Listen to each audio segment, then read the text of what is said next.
MEK supporters hold major gathering in Paris in support of Iran protests. In a major rally held in Paris, the Iranian community of France announced its support for the Iran protests that have shaken Iran since November 15th. A brutal crackdown on the uprising by the regime's security forces has left at least 750 protesters dead.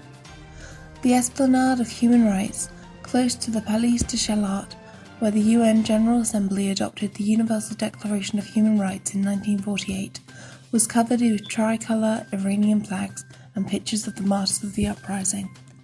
Supporters of the National Council of Resistance of Iran and the MEK were accompanied by members of the French National Assembly, councilors and mayors, as well as dignitaries representing different regions of France.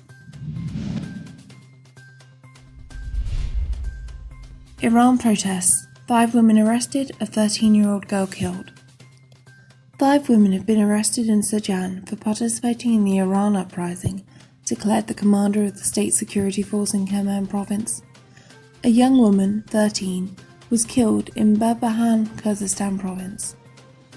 Abdul Riza Naziri, commander of the state security force of Kerman province, announced on Thursday that his forces had arrested 25 persons in Sajan, including 5 women who had participated in the protest against the fuel hike.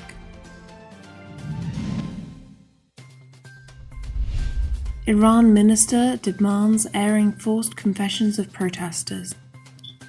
The Iranian regime's interior minister ordered the broadcast of forced confessions by those arrested.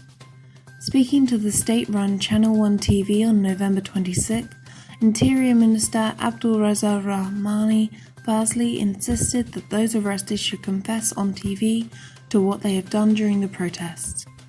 Rahmani Fazli declared that the people who have had key roles in the November protests are being arrested, accusing them of having contacts with foreign elements.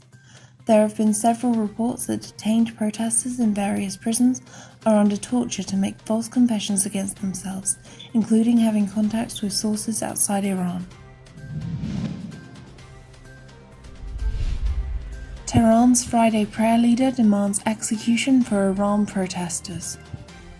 Speaking at the Friday prayer congregation in Tehran, the prayer leader Ali Akbari demanded the death penalty for Iran protesters. In a part of his disgusting remarks, Akbari said on November 29th, "We must take security issues more seriously than before, firmly and based on Sharia laws. You know that God is very harsh against seditionists, those disrupting public security, endangering people and their assets. The ruling of Muharram, specifically for those type of people, is among the highest Islamic punishments. Following this latest threat, we expect this opportunity to be used to cleanse the society of these vicious rioters. Hopefully God's revenge will be taken through law enforcement officials and the judiciary."